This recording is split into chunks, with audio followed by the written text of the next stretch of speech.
Hi guys, it's Melissa from MelsCardCorner.com. I know it's been quite a while since I uploaded a video. I was having some tech issues with video editing. I've got those all resolved, so I hope to start making videos more frequently again. So to kind of jump back into things, I thought I would do a project share today. I am actually throwing back to January of 2020 for that month's SheetLoad of Cards. So it's hard to believe that this template was almost 4 years ago, but we're coming up very soon, it will be. But I thought this template would be perfect to knock out some adorable Halloween cards using this new paper from Doodlebug Design. It's from the Sweet and Spooky collection. I think that's the name of it. I got it at scrapbook.com, and I will have a link to that down in the description. So yeah, let me kind of walk you through what I did on these cards. If you want a copy of the template, you can get that from Alicia at Call Me Crafty Owl on her YouTube channel, and I will link that down below as well. So here's the first card I did, and here's the second. I had 2 sheets of 12 by 12 pattern paper. Unfortunately, I only bought the 2 sheets, so I don't have a sheet to show you what it looked like, but this was the front of one, this was the front or back, whichever, of the other. On this paper, the flip side, do I have a scrap? Oh yes, I have a couple of scraps here still from where I made these. Okay, there's one, and there's one. There wasn't much left in the way of scraps, but I do have a couple. So the back of this paper has this adorable pink plaid, which you could certainly use that year round. It wouldn't have to necessarily be for a Halloween card. So that was the flip of that one. And then here was the spider web paper, and the flip of it was all these adorable little, costumed characters and more candy and everything.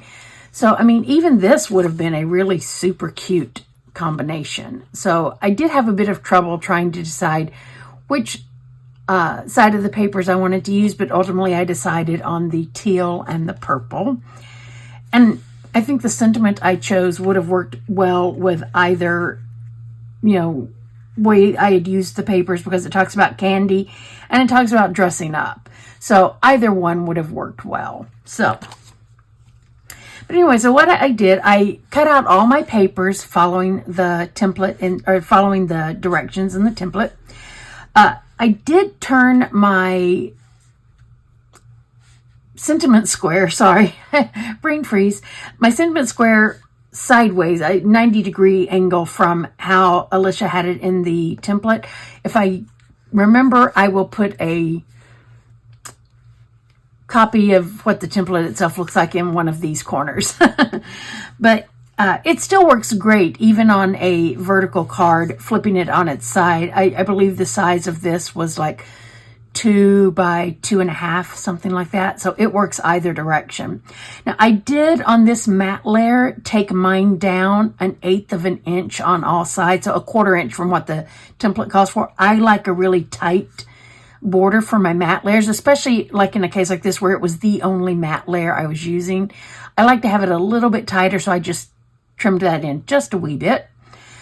For this little pink scallop there, I used stitch scallop dies from Simon Says Stamp.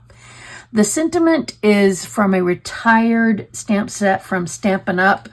Called Well Defined. Let's see, I think I still have it over here. I do. So this is what that looks like. It's such a fun stamp set.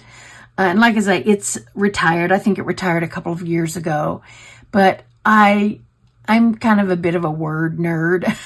So I loved the dictionary aspect of all these greetings. So, yep. So that's why I chose to use that. And again, I thought it went really well with this pattern paper. So yeah, so that is, and this template does make 12 cards, as I had them all laid out at the beginning. You could see that. So we'll lay these back out again so you can see them all. Oh, and I forgot, I just added some little black enamel dots as an accent. That was not included on the template, but I just thought it would kind of balance out my card a little bit since I had turned this horizontally versus vertically. So yeah, so there they all are. And yeah, I don't normally make Halloween cards, but this paper just was so cute, I couldn't pass it up. So yeah, I really hope you all have enjoyed this little project share. And as I said, I hope to start making videos again more regularly. And so if you have not already subscribed, I would appreciate it if you would click that subscribe button.